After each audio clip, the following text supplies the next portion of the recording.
morning students.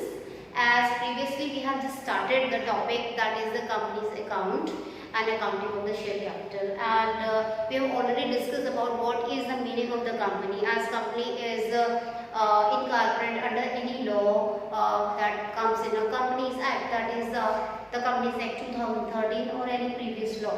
So we can also say, according to definition, that company is the artificial person created by the law, having the separate legal entity by with the perpetual succession and the common seal.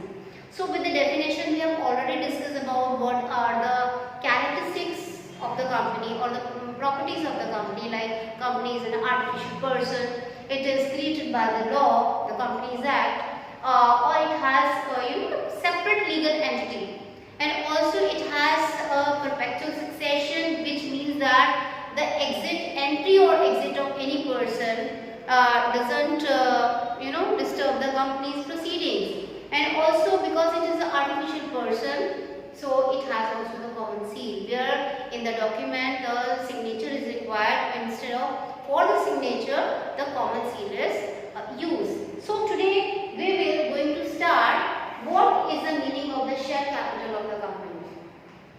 So we know that a person, when particular person is starting the business, and when he invests the money into the business, it is called the capital. But in the company form of business, where the number of the people are taking part together, and that's why the company's capital is not called only the capital, but it is called the share capital.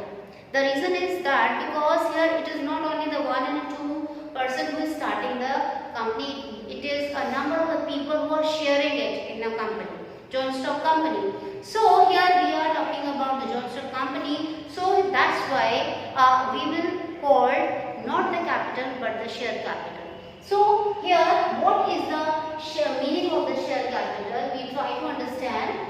So it means that share capital means the amount that company receives towards the share capital from issue of the share, both by equity shares or preference shares. So it means that share capital means that amount which a company is actually receiving by the way of issuing the shares. By the way of issuing the shares, here the shares are of the two categories. One, that is the preference share, and the other one is the equity shares. So we can say that when the company is issuing the share, the company can issue the share by the two ways. With the two type of share the company can issue, that one is called the preference shares and other is called the equity shares. So what are the difference between the preference shares and equity shares? Before doing the difference of the equity and the preference, you should also know about what is the meaning of the shares. So shares, we can say it is a very small unit of a share capital. So share is a unit in which the capital of the company is divided. Okay, each share has its nominal value. Holder of the share are called the shareholder. So it means that a share means a small unit of the whole share capital. It has its own nominal value, and the holder of the share is called the shareholder. So now kinds of the company, as we have just discussed about that, there are two kinds of the share. One is the preference share, the other is the equity share. So what is the meaning of the preference share? So kinds of the share is under section 43 of the Companies Act 2013 prescribes that share capital of the company are broadly can be divided into two types, that is the preference shares, or the second one is the equity shares. So now move to the preference share. What are the preference shares? According to the section 43B of Companies Act 2013 says that preference shares are shares which carry two preferential rights. So preference shares are the share which actually carry the two basic preferential rights. What are those two basic preferential rights? First is that the preference right to receive dividend to be paid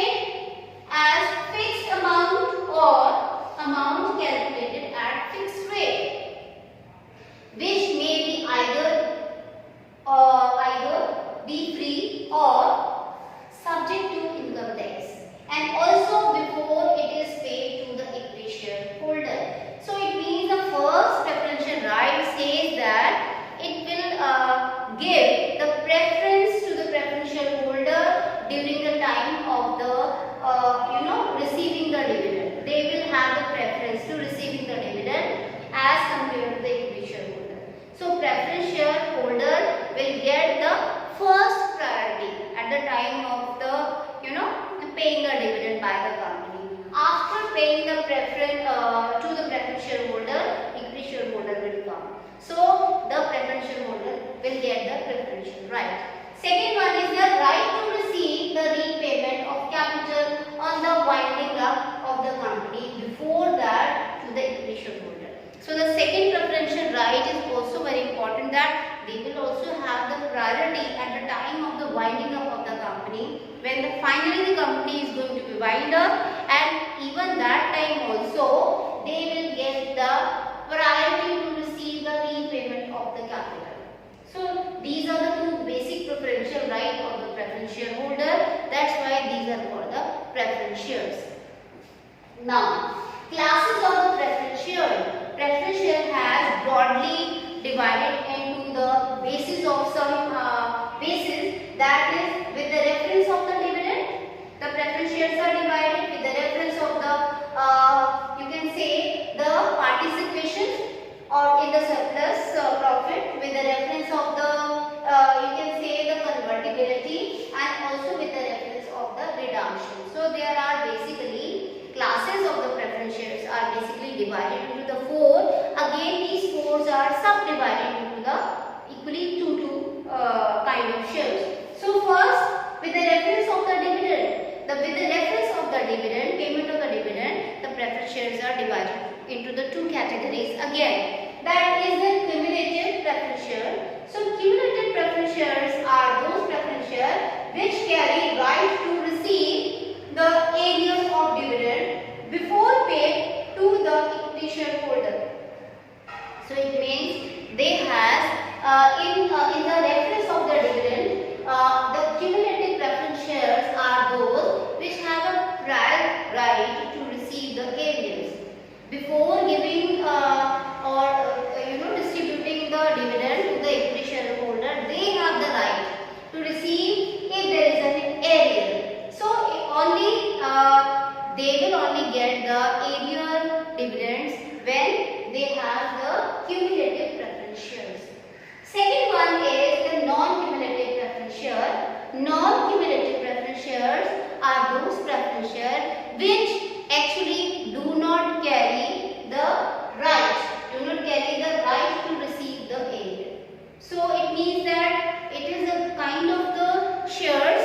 The accumulative preference shares are those if in our first year if you don't have the enough dividend to be paid to the preference shareholder, but if they are cumulative, then the next year you will add to the the cumulative or arrears to the next one. With a reference to the participation in the surplus profit. Also with the reference of participation in the surplus profit, the preference shares are divided. First it is divided on the basis of participating preference share, and second one is non-participating preference share. So if luckily the company is having a super profit, or you can say extra profit, surplus profit, okay, then if there is a participating preference share, then these kind of holders have a right to participate in the surplus profit. It means that they will also enjoy the right of the extraordinary profit. Okay, non-participating preference shares. These are those preference shares which do not carry the right to participate in the surplus profit. So it means vice versa, non-participating preference shares are those preference shares which do not carry this special right. Now, with the reference of the convertibility. So with the convertibility, we have also the two kind of the preference share. First is the convertible preference share. Second one is the non-convertible preference shares. So convertible preference shares are those preference shares which have which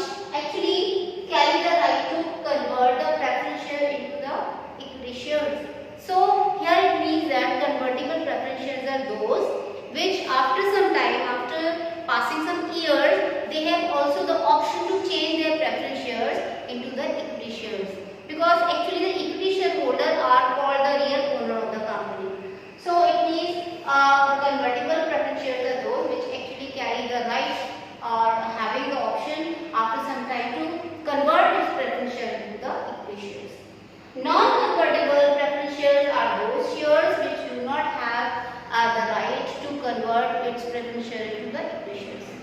Now next is with the reference of the reduction. The word reduction means the repayment of the money.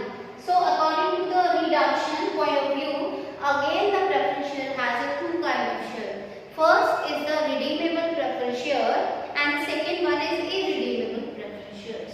So redeemable preference shares are those preference shares which is redeemable by the company at the time of the specified time, and that specified time does not exceed 20 years. It should be redeemed within the 20 years from the date of issue. So for the repayment, so we can say that redeemable preference shares are those which can be redeemed or repayment in a time specified that should not exceed from the 20 years from the issue of the shares. Now the last one is the irredeemable preference share.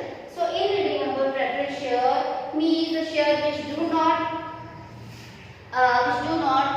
return by the company, and which actually can be returned by the company only when company is winding up. So irredeemable preference share do not carry the right to redeem within the 20 years. So it has only be returned. The money can only be returned only at the time of the winding up of the company. So if we say that Companies Act 2013 does not permit to issue the irredeemable preference share. So the new amendment of the law in the Companies Act 2013 do not permit to issue the irredeemable preference share. So we can say if we count all type, the subtype, so we have the 8 kind of shares. Okay, the cumulative preference share, then non-cumulative, again participating preference share, non-participating, then the convertible preference share, non-convertible preference share, and 7th one is redeemable preference share, and 8th one is the irredeemable preference share. So these are the types of the different kind of the preference share. In the next lecture, we will try to understand what is the meaning of the equity shares and how it is different from the preference shares. Also, we will also try to understand what kind of the share you will write in the balance sheet, like the authorized capital and the nominal capital. What kind, how you will going to show off in your balance sheet